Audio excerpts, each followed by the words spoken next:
let's jump into this. We are moving backwards. We're moving forwards, but we're actually moving backwards. So our subject for today is the beginning of chapter 6. And the reason I call it moving backwards is because we're moving forwards in time. We're now starting the Persian era of Daniel's life, and which will take us through chapter 6. Then we're going to skip 7 and 8 because we already did them.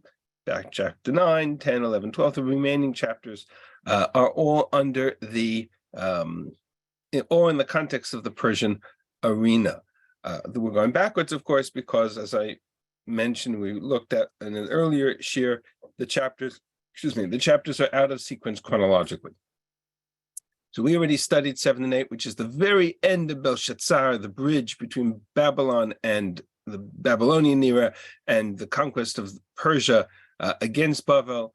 And so that is where our focus will take us. These sources, both this one, which is the text, chapter 6, of course, is back to Aramaic.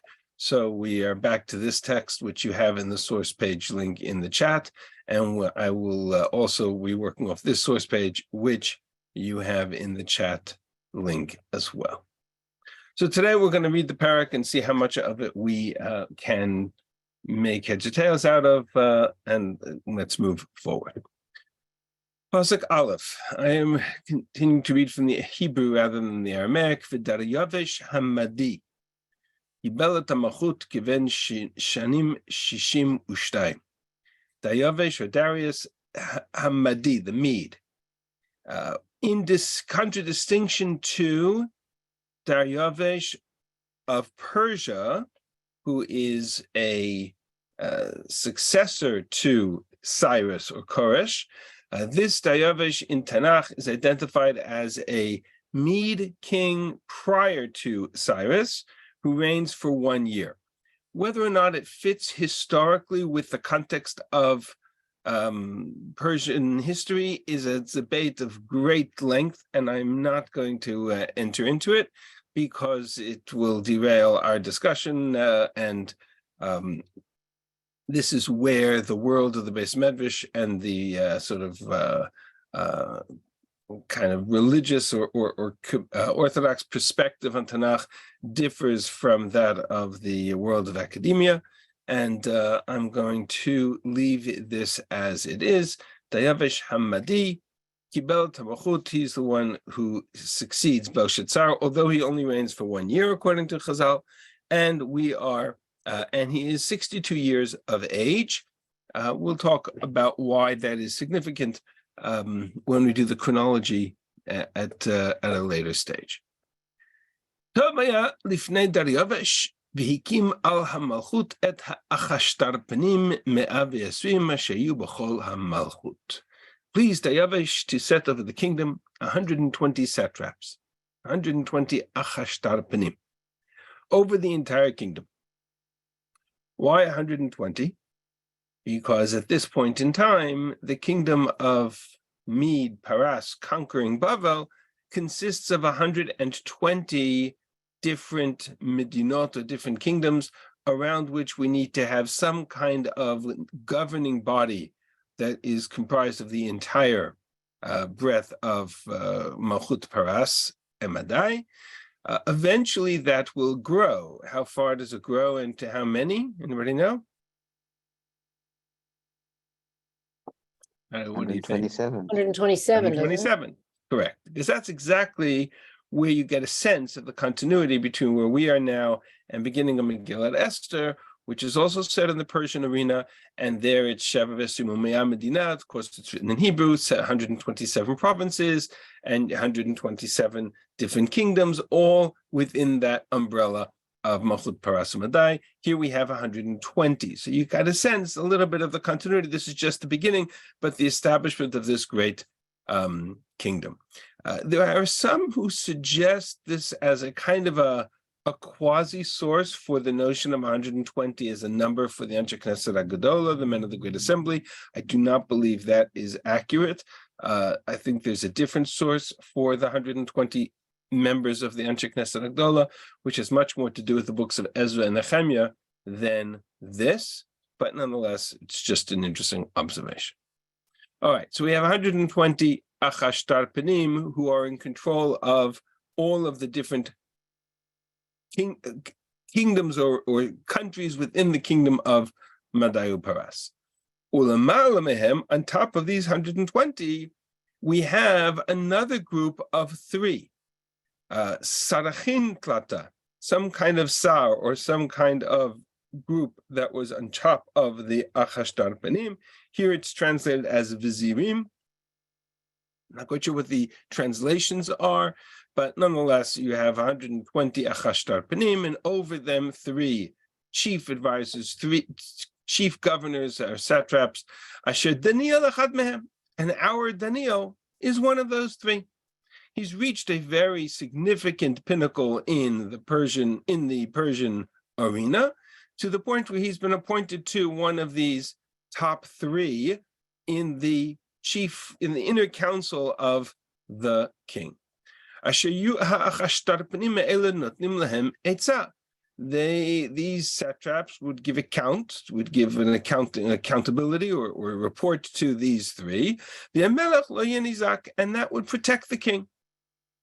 There's a lot of Megillat Esther that echoes in these stories, and it's very helpful for a study of Megillat Esther to have this kind of background. Here you see that in order to protect the king from political fallout, he has a kind of a hierarchy of individuals who are in charge of the daily affairs of the state, and that way it protects the king, much like Achashverosh, who, especially after his assassination attempt, places Haman in charge of the kingdom and kind of isolates himself in his palace. You have the same kind of protection. Azai Daniel zeh haya gover al habzirim va'achashtarpanim kolumat shiruach yiterabo. This is a kind of a editorial comment that amongst the 3, Daniel distinguished himself above all of the others because Ruach Yitirabo, he had this extra spirit in him, Ruach Chochmah, Ruach Elokim, quasi-prophecy. Daniel was unique, and so it was recognized. V'hamelech chashav lahakimo al kol hamachut, to the point that the king even considered setting him up as the chief, much like Haman was to Achashverosh, kind of one over all the others. Daryavesh had maybe even considered placing Daniel in that role. So already we see how significant a role Daniel plays in this kingdom. He's reached really almost the pinnacle of political accomplishment, much like Yosef was appointed as the viceroy in Egypt. Daniel, the king, is considering in a position even above the 3 that we have that are above the other 120 in this hierarchy of Malchut Madayu Paras. It's just an interesting note. How did Daniel get to this kind of significant stature and position? Either just by his own wisdom and efforts. It's also possible, if you remember, when we looked at the world of Belshazzar and the prophecies of Belshazzar, at the time that the writing on the wall took place in year 3, where was Daniel? He was in Shushan, he was in Elam, he was already in Persia, meaning he had left Babel, he had gone over to the side of Persia, and it's quite possible that because of this insight, he knew that Persia on the rise against Babel is going to fall, and he was already there, kind of recognized for his efforts. And so Daniel has a very deep relationship with the king of Persia. Azai havzirim va'achashtarpanim hayu mevakshim alila limtzo leDaniel mitzad ha'malchut. But of course, that was too good to last, and the vizirim and the achashtarpanim, the presidents and the satraps and the whatever they're called, they sought to find some kind of pretense in order to bring Daniel down. The jealousy was too much. They could not handle this Daniel being so successful, and they sought to find some fault in him, some misdeed, some misdoing, some crime that he might have committed that they could bring him down. they have made it their business to set their sights against Daniel. But despite their efforts, they could not find any fault with Daniel. No corruption scandals, no sexual scandals, no personal scandals, no government scandals, no bribes, nothing. Daniel was just, as they call it in the world of politics, squeaky clean. He was loyal. They could not find any error or fault in him. And so, in the absence of any fault that they could find, they had no choice but to make something up. And that will take us into the second part of the text.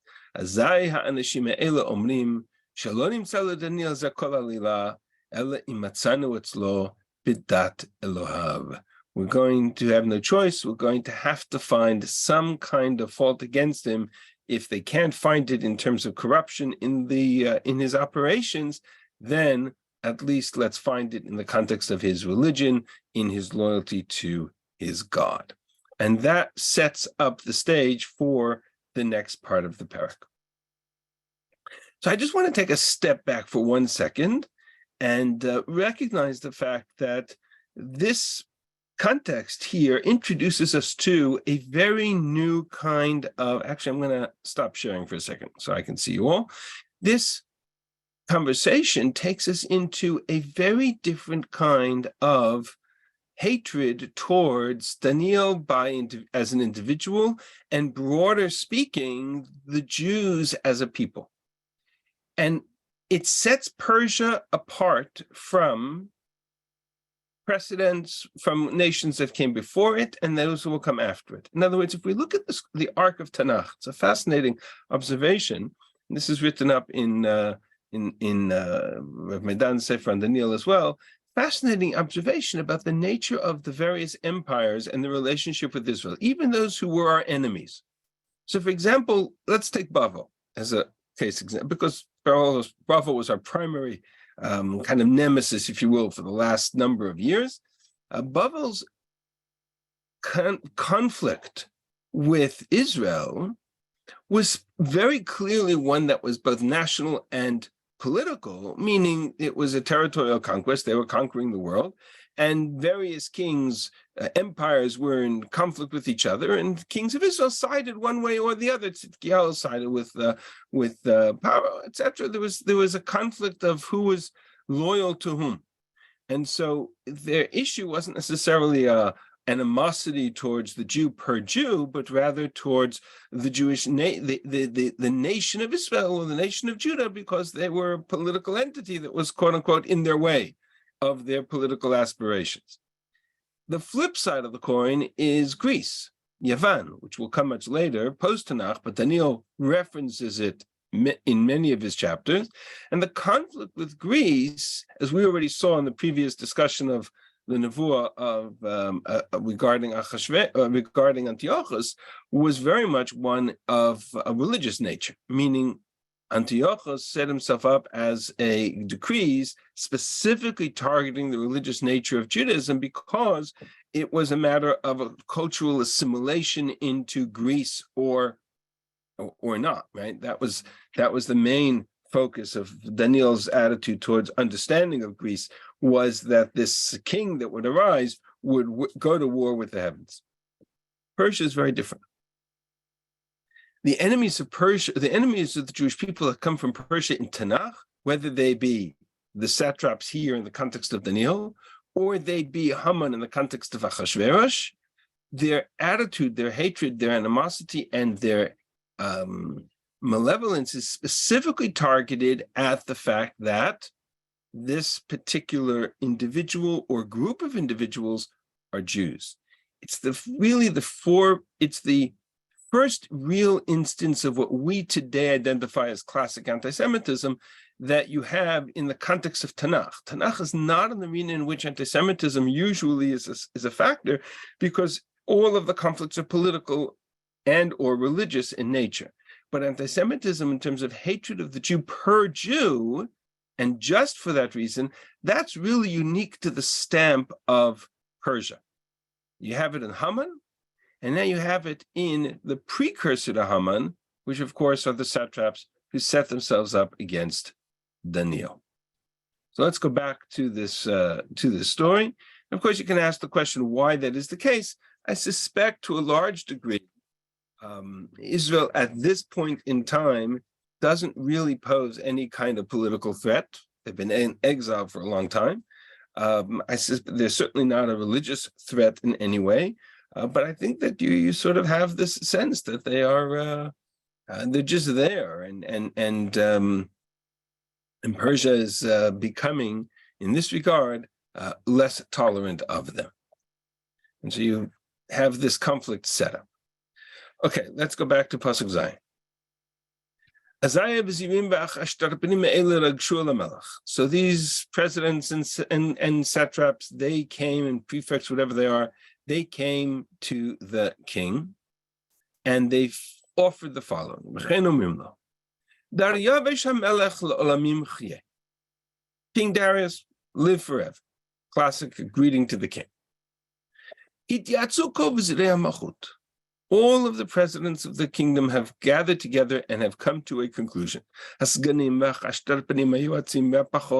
of the various levels, governors and ministers and satraps, etc. In order to strengthen the position of the king, and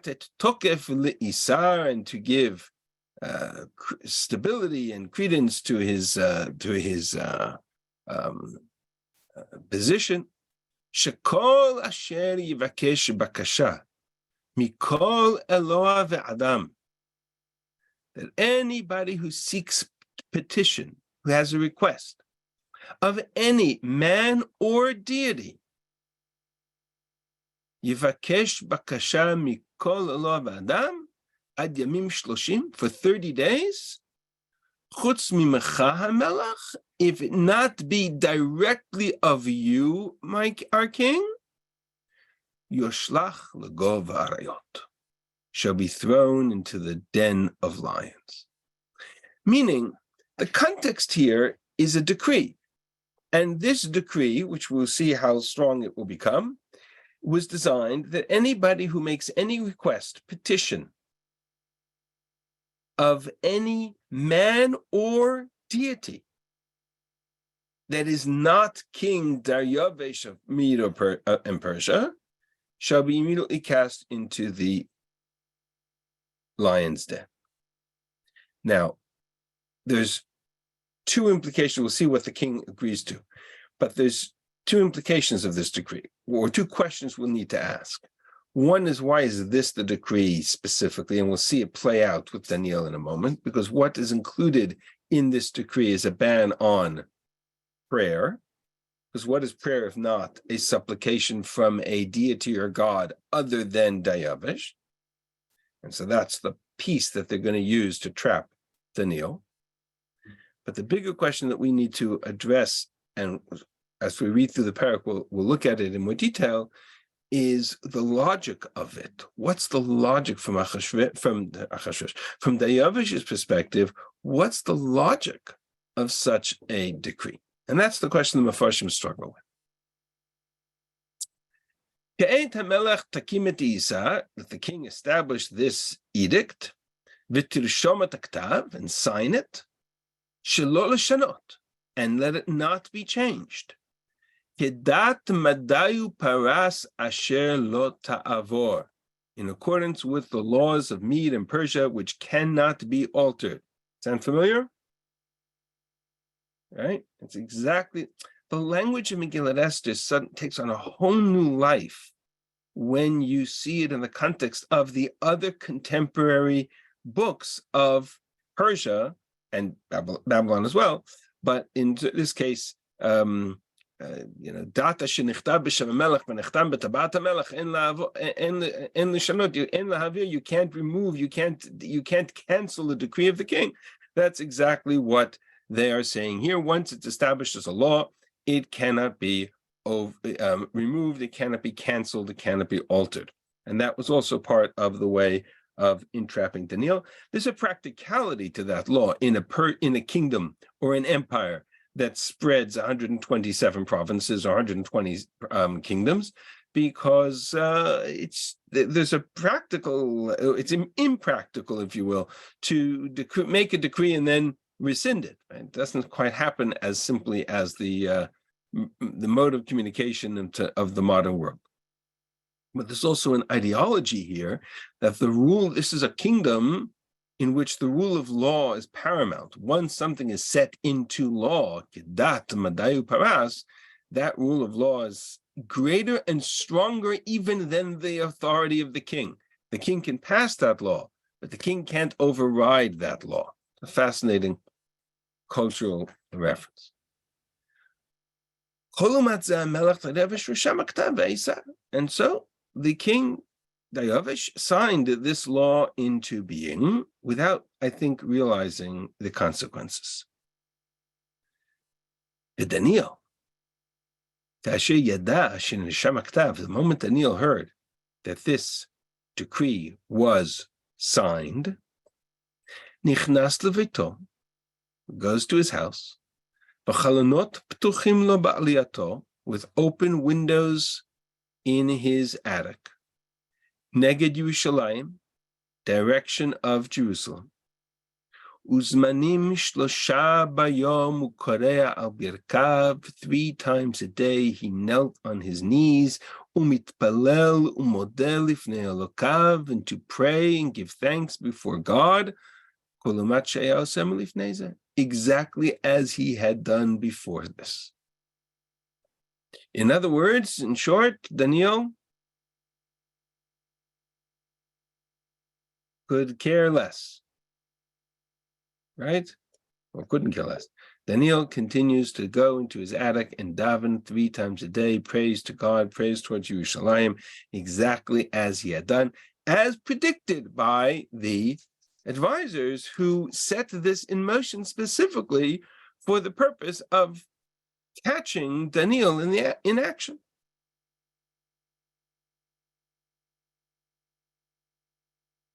All right. I think we're going to stop here. And before we move, the next part of the parak deals with the consequences of this. I want to deal with a couple of questions up on the parts that we've read so far.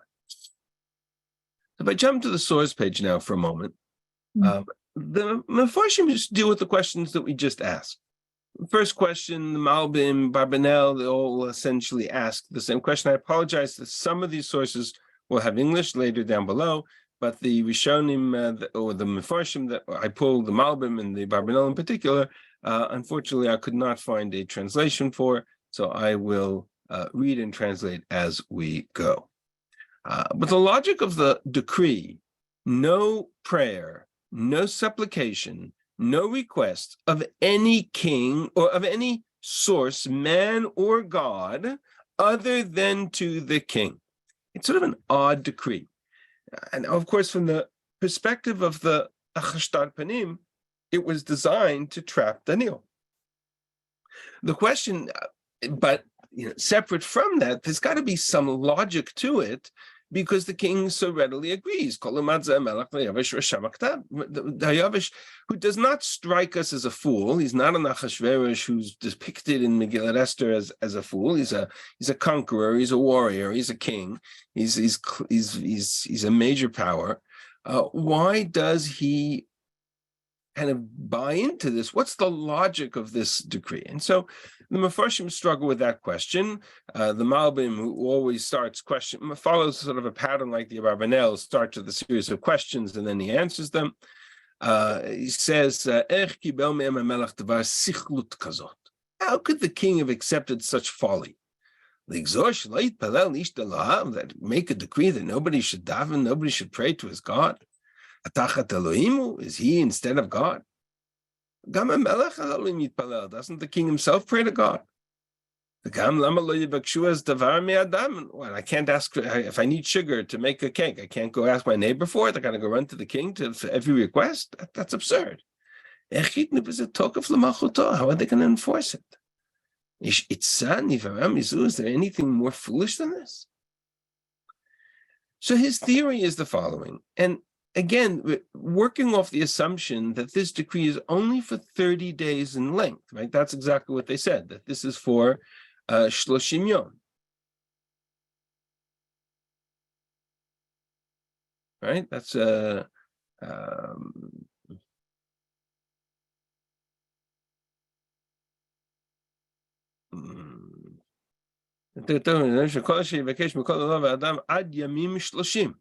it's only for 30 days. It's like, it's this very small, limited in scope decree. So even that's complicated or questionable. Right? If you believe that you're making a decree because you want the king to be all powerful, then why limit it to 30 days? But the king's only all powerful for 30 days. After that, he's less all powerful. What is that? So here's the Barbanel's suggestion, and the Malbim and the Barbanel both give the same answer. Bishloshim Yom Harishonim. The assumption is that these are the first or early 30 days of the reign of the king. Shamelach beBavel. The king, Dayavish in this case, inundated by all kinds of representatives of foreign powers. In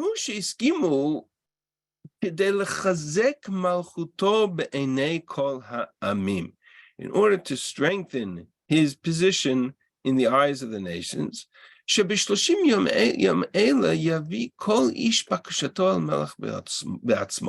in these 30 days, the king is at his strongest, and all the people will come to him and make the requests. The king, in his magnanimity and in his benevolence, is willing and able to provide whatever people desire.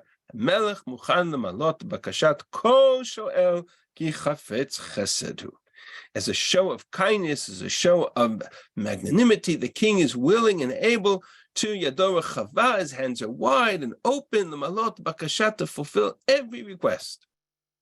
Even prayer and supplication, which a person would normally pray to God, they should bring to the king, because because his hand is like the hand of God to fulfill every desire. In these days of kindness and compassion demonstrated in these early days of his reign, he will fulfill all the requests of the people without any need to seek out the requests of anybody else. But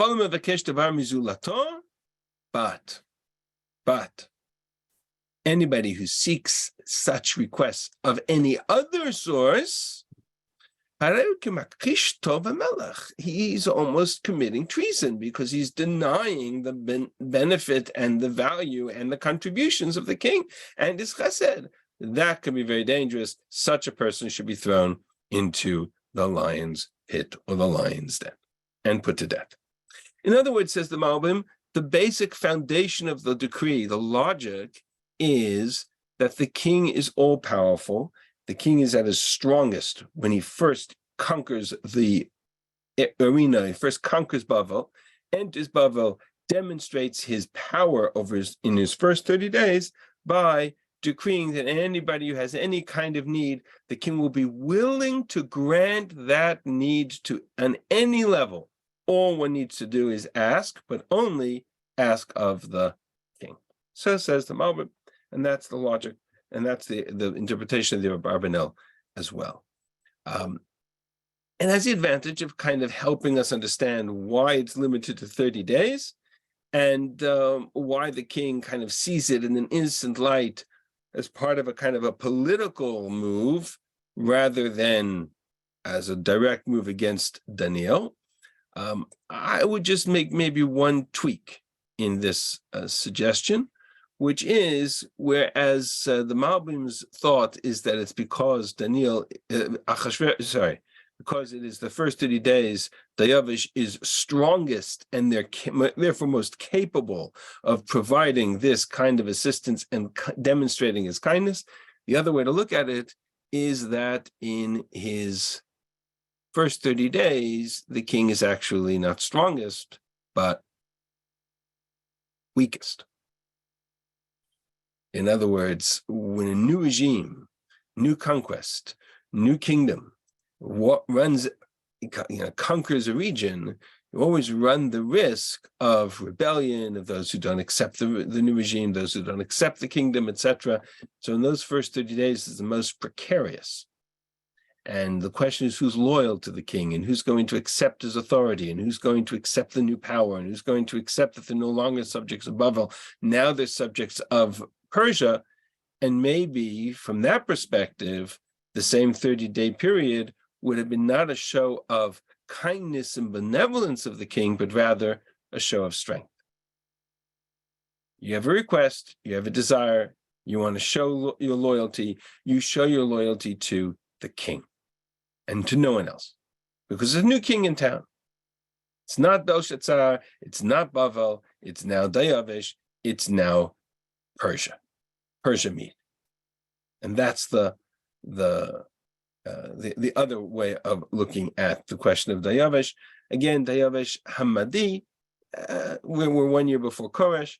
This is that's the position of the Barbanel, the Malbim, and would make some sense in terms of the role of these satraps to come to Dayavish and make such a request.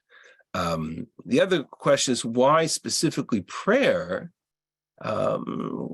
Again, it's quite possible that the prayer request is directed not at individual prayer, but at institutions of prayer. Right? People gathered together in institutions of prayer. The concept of the Beit Knesset that we have today comes from Bavel. It was it was an innovation in the Jewish world, specifically from Bavel. And so there are houses of worship or places of worship that people would gather. And if there's going to be an insurrection against the new king, that's likely where it's going to be seated. And so that may also play a role in this kind of request, which is out of character for Persia or Mede in general, but certainly not in the context of the story of Daniel. Okay, so let's go back to the text. Why does Daniel do it to open windows? Oh, that's the next question. We're going to get to that. That's the next piece of the story, which is Daniel's response to all of this. That is the next piece of the puzzle, and that we're going to have to look at both. I don't think we're going to finish that subject today. That's going to be our primary focus next week, is how to understand Daniel. Because what I've set up for now is, at least according to the classic Mefarshim, how to understand the mindset of Dayavish, who gets kind of roped into this decree without realizing its consequences. How to understand Daniel is a whole different issue, because Daniel does exactly that. Daniel defies the decree, and he does so in his attic with open windows toward Yerushalayim. 3 times a day, he comes and he prays, and he koreh berkav u'mitpalel, and that's where the story picks up. All right, let's continue the parak, and then we'll come back. This verse Yud Aleph is going to be the centerpiece of our discussion, Daniel's tefillah, and what it means for us.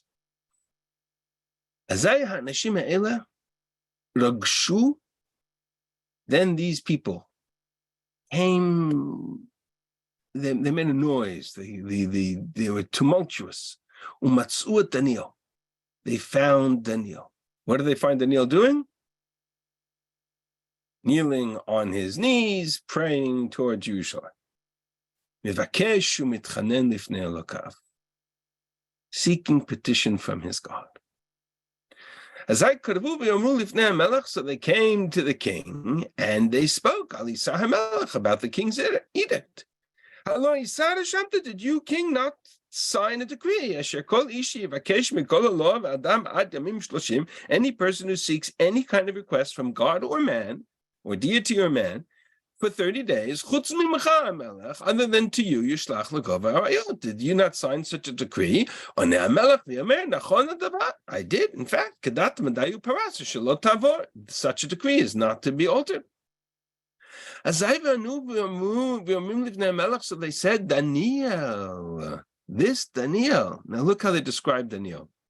Asher mi b'nei galut Yehuda. He's a member of the exiles of Judah, the captives of Judah. He's the Jew from the exile. By the way, how many years has Daniel been in this particular part of the world? Right, Dayavish is 62 years old. Since he was a child. Since he was a child. He's an old man at this point. And he described, and his loyalty has certainly been unquestioned. Daniel Asher mibnei galut Yudah. Lo sama lecha melech lev. He paid no attention to your decree. Ve'ala isarash reshamta, nor cared about your edict. Uzmanim shlosha bayom mibakeshet bakashato. Not just once, but 3 times every day. He sought his petitions from God. Of course, the consequences are that he be thrown into the lion's den. Azaya melech kasher tadavar shama. When the king heard this, it was terrible to him. He was very upset by it. He was distraught by it. V'al Daniel samdat latzilo. He wanted to save Daniel's life any way he could. You know,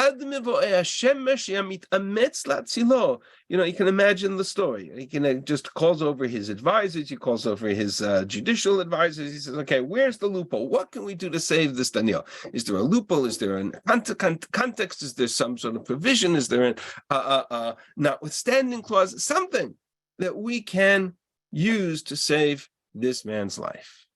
And when the answer is no, the people, these came and they demanded, and they said, "Da, no king, Hamelech, shadat lemadayu paras. This is a law of Mede and Persia. Shekol isar v'kim shemelech hakim en l'shanot. It can't be changed."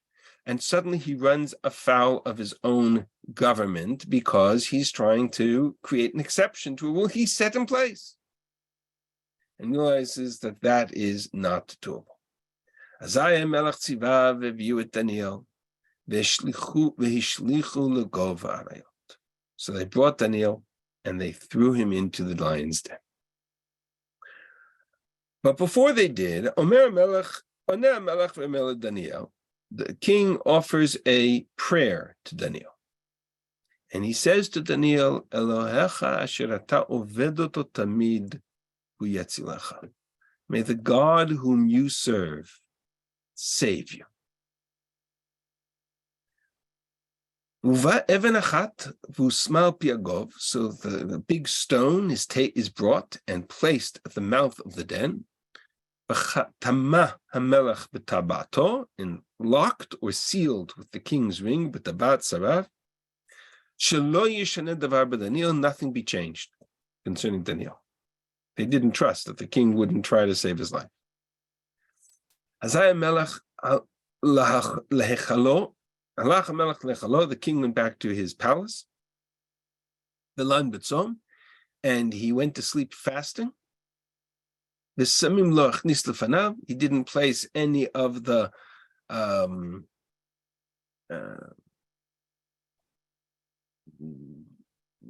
samim, the versions it's translated here.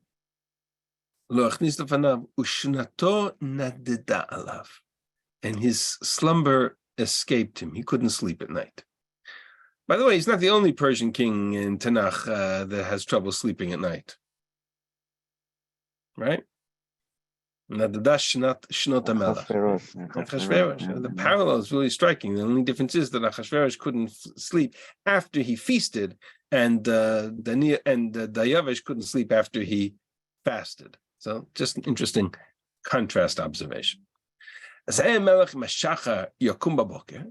got up in the morning, and quickly ran to the lion's den. Daniel, when he came close to Daniel, he cried out in a sad voice, Daniel, Eved El Chai, Daniel, servant of the living God. The God whom you constantly serve. Could he save you from these lions? Remember the story of Hanani, Mishael, Azariah in the furnace of Bavel, and Nebuchadnezzar comes to is surprised in the morning. Right there, it's a different context. Then Nebuchadnezzar was an enemy towards them. Dariavish is their friend, and Dariavish is Daniel's very close to Daniel. Azai Daniel Melech Tiber, and he says, "Hamelech lo lamim chiyeh." Out of the lions, then comes Daniel's voice, and he says, "May the king live forever." Can I ask you something? Excuse me? The Aramaic for lions is Aryavata, which in the Yaribon is the word for the Torah. Is that a deliberate pun? No. Oraita is a different word than Aryavata. Aryavata is Aramaic for lion. Oraita is a different word. I understand. In Karibon, we make reference to this story. But, yeah. right. Yipum Aryavata is from the mouth of the lion's den. I get it. Thank you. Okay. Hamelech lo lamim chiyeh. Elohai shalach malacho. God sent his malach, his angel, and closed the mouths of the lions. They didn't bother me, they didn't hurt me. As long as I had some merit that he found in me, and know that I was loyal to you and did nothing to hurt you. The king was thrilled. And they commanded Daniel to be brought out of the lion's den. They brought Daniel out, and he was unharmed because he trusted in God. At that point, the king decreed. They brought the people who had accused Daniel, and he threw them into the lion's den. Which, by the way, of course, is a repeat of what happened with Hananiah, Mishael, Azariah. He threw them all in. The children, their wives. And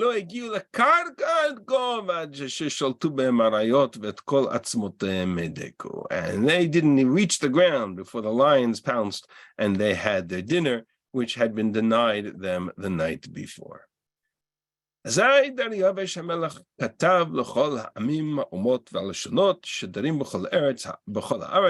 point, Dariavish writes a letter to all of the nations, and he said, under his kingdom, and he says, peace be with you. I made a decree that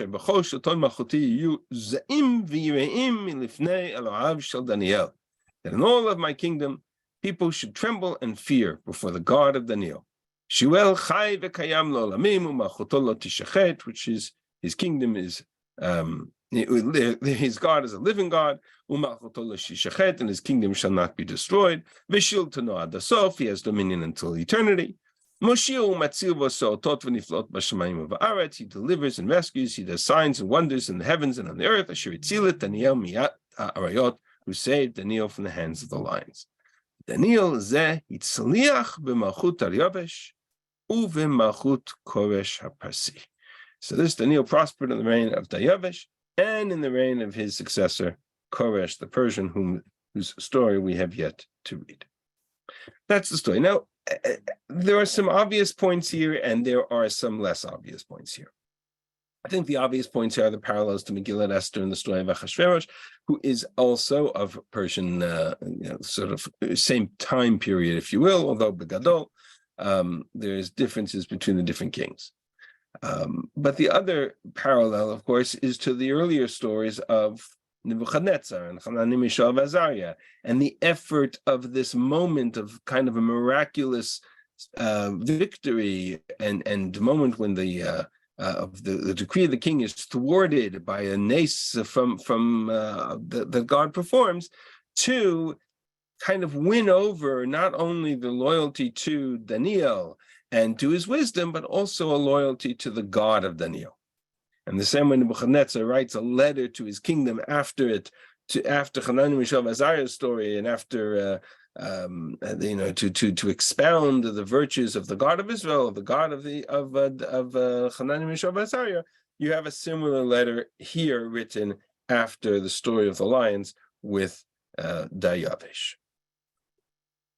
I would say that is probably the more the sort of the more obvious piece of this story.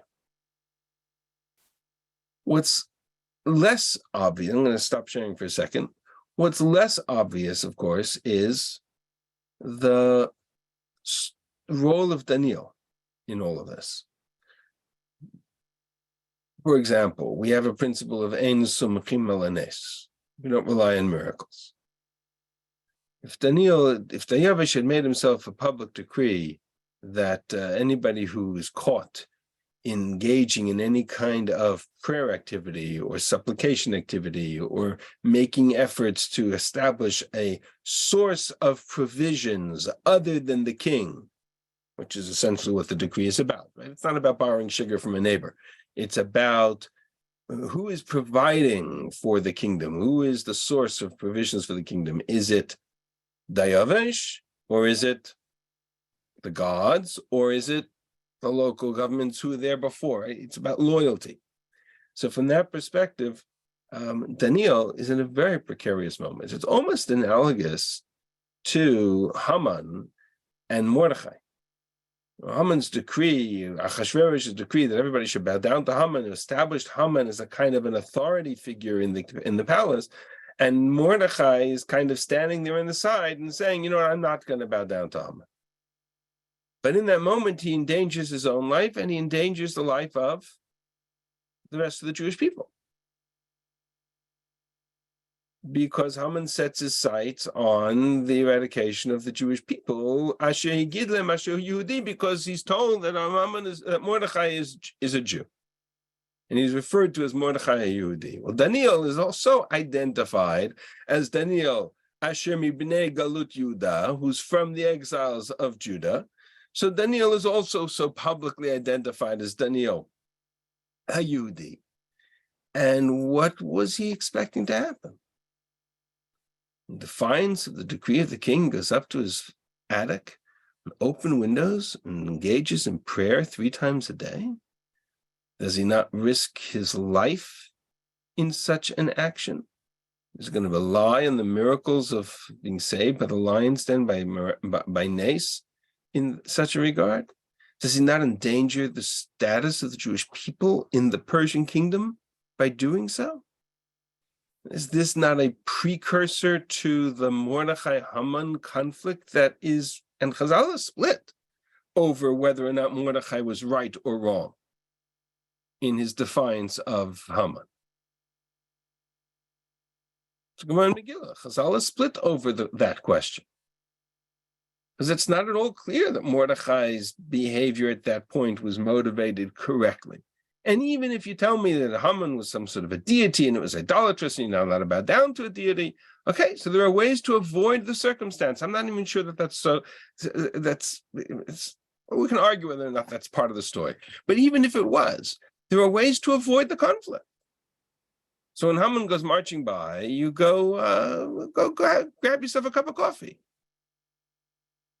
And he has to stand there in the gates of the palace, Bishar Ha'ir, and stand in open defiance of Haman.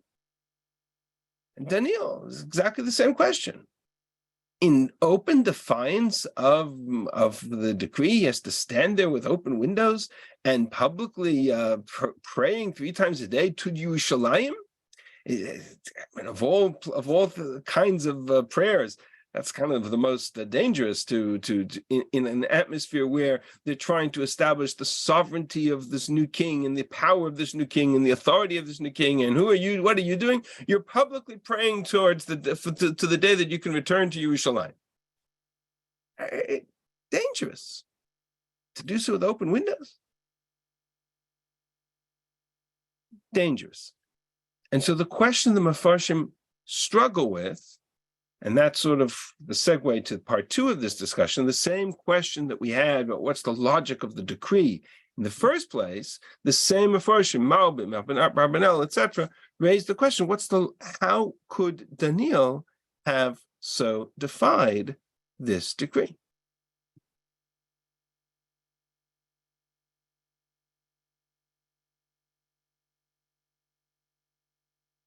Interestingly, And this is the Malbim's. Oh, sorry, I forgot to hit the share screen. I jumped to it, but I forgot to share it. 1 second. Okay. This is the Malbim's phrase of the question. Lama masar Daniel et atzmo lemita b'shvil hatfila. Let's put it into halachic terms. Tefillah is a major machloket Rishonim, Rambam and Ramban, whether or not tefillah is a biblical requirement or a rabbinic requirement. Okay, we can argue. But in all cases, whether it's biblical or rabbinic, it's certainly not one of the big three. It's not a yarek val yavor. It's not idolatry. It's not adultery, and it's not murder. So on what basis does Daniel allow himself to be put in life-threatening danger because he wants to pray? The Torah says you should live by the commandments and not die by the commandments. These are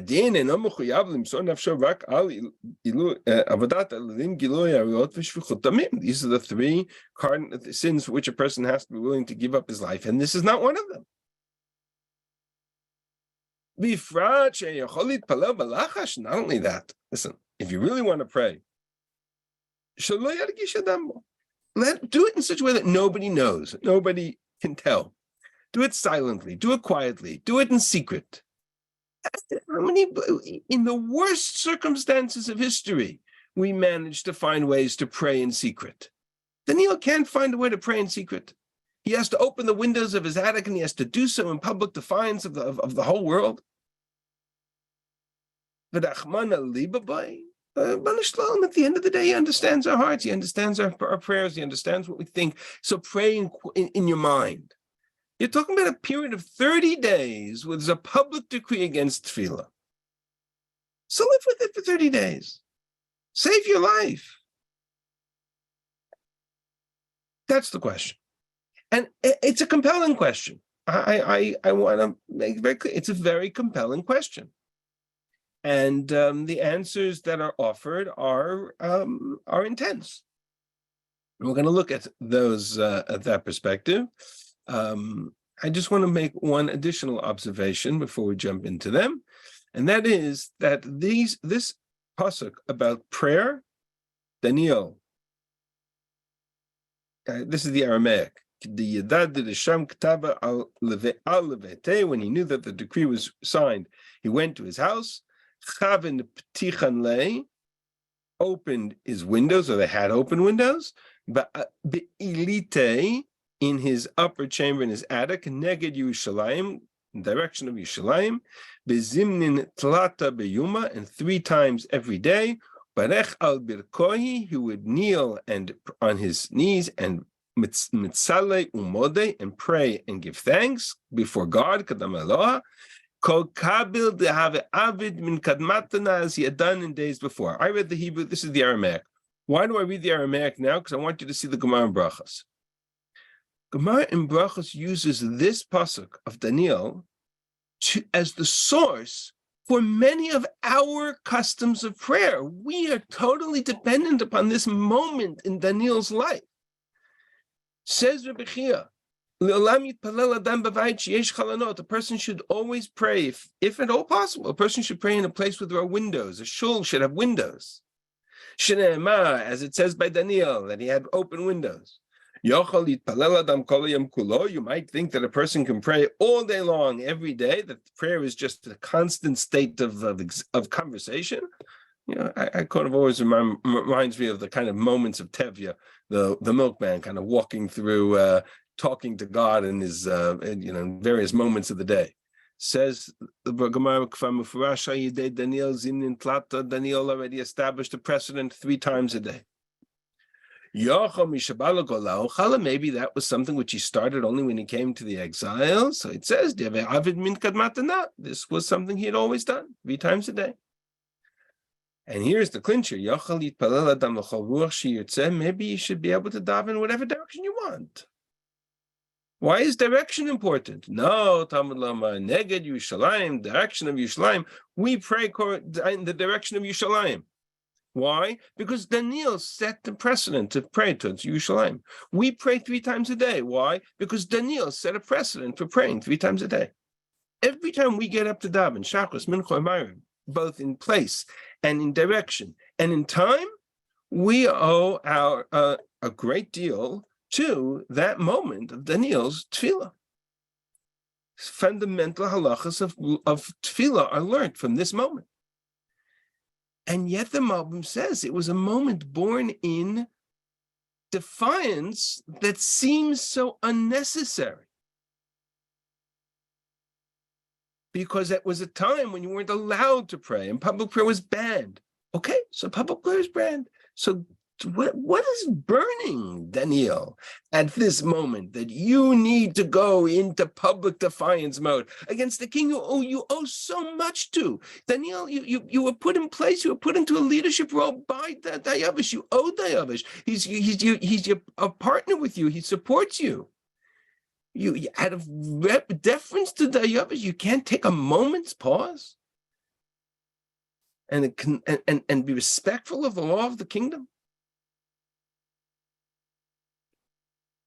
That's the question the Malbim asks. Okay, so that's the question we're going to have to pick up with from next week, and we're going to devote next week's shir to exactly this question. What is it about prayer specifically, and Daniel's prayer in particular, that makes this such a crucial moment in the story? So I will stop here and open it up to a few minutes of questions if people have. Except for the great theatrics of the Lion's Den, why does Dayavish not immediately kill the advisors? If he's rooting for Daniel so much, why does he have to wait to see if Daniel lives to kill the advisors and the wives and everybody else? If he wants to cancel it, he can cancel it. And who's to say it to cancel it even after Daniel lived? Why were they chayav misa then? What is the connection? Because after Daniel had been saved, like the decree was, if you get caught in violation of this decree, you get thrown into the lion's den. So that was fulfilled. He threw him into the lion's den. Okay, they fulfilled the letter of the law. And now his life was saved. Now, okay, that's now in the past. Now the Yavesh is free to act as he chooses. But until that point, he's limited by the decree that he had been maneuvered into signing. And presumably he canceled the decree. We don't know that he canceled the decree. It's not listed. It's just a 30-day decree. What happens after that? I mean, presumably in some way, I guess maybe it was the end of the 30 days. We don't know. That part of the story is not recorded. Thank you very much. Surely Aryabhata and Oraita is a deliberate pun of the author of the story. I am not convinced. They're different words in Aramaic and they have different roots. Wordplay doesn't need roots sharing. It needs but sharing. it's the words sound similar. Yeah, but they're okay. I hear you. I will respectfully differ in this particular case. I don't think that's the issue, but if that's the direction you want to explore it, that's fine. I'm just not convinced that in this particular case that is. I also have to research how far back the word oraita in terms of Aramaic is used for Torah. I'm not sure that it works in biblical Aramaic. And I don't have an answer to that question. Rabbi Shulman, I find that from the same root as Torah. Aryeh and is a lion. Ayavata is a lion in Aramaic. I'm talking about, people think of Oraita as being related to Or, but not necessarily. No, Oraita is the Aramaic for Torah. Yeah, I know that. You see it people very also clearly. hear Or within that, but I think it's probably from the same. It comes from the root Torah, but we're getting off topic. But I think the stance of the Abarbanel is interesting in light of his position in history and having to run from the expulsion and the Inquisition, and his stance on that. He ran away as opposed to converting even pro forma and trying to. Right. So that was the Malbim actually who made the comment about running away. But yes, there's a lot of history. Look, we tend to read our own circumstances in history. It's very difficult in any commentary to divorce their own personal experiences, whether they be religious experiences or political experiences, from their interpretation of Tanakh or from the interpretation of anything, right? History.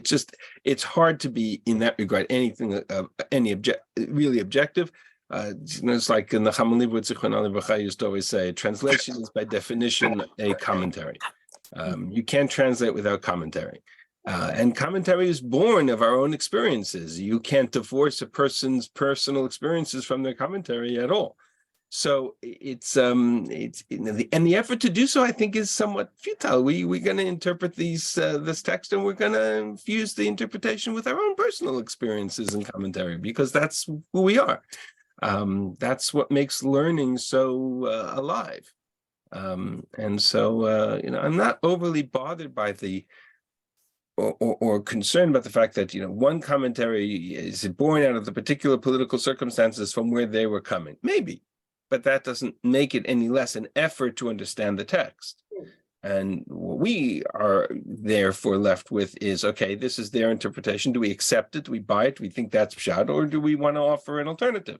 And in this particular case, we're going to see the Malbim, we'll see the Babylonian in terms of how they deal with the issue of prayer.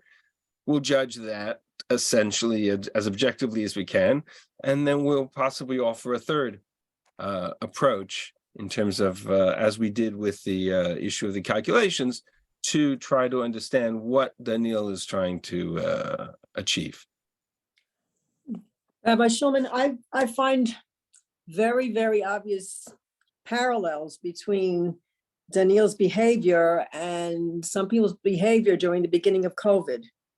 There was a life-threatening disease, and some communities, the rabbi said, we cannot meet in minyanim, we can't meet in shul to daven. I know my husband had to say, or would have said Kaddish for his mother, and it was very, all right, he studied Mishnayot, he looked for something else, but it was, for a few months, it was very difficult. Very difficult for him. But there were other communities, his brothers, I think that was part of Daniel. Some people do not change their. Maybe, and some people do not change their behavior. They're locked in, and that's a possible way to go. And we'll look at that. There's a fascinating discussion. We'll look at it next week. There's a fascinating discussion between two opinions in the Gemara, and there's a Sefer Hasidim, whether or not prayer is in fact one of the big three for which you have to give up your life for. Right? We assume that it's not. There were many people from Haredi communities, and there is an opinion that, it is there. But okay, so we'll deal with the prayer piece of it next week. Okay. Bezrat Hashem. All right, we'll stop here. Thank you for your comments in the chat. I will try to save it and then take a look at it, and then Bezrat Hashem next week. I always try to get on a few minutes early, so if anybody wants to kind of discuss, they're welcome to join us and do so. Okay. I don't know if Shira is on the call. I'm going to save the chat. Okay. Thank you, everybody. Thank you.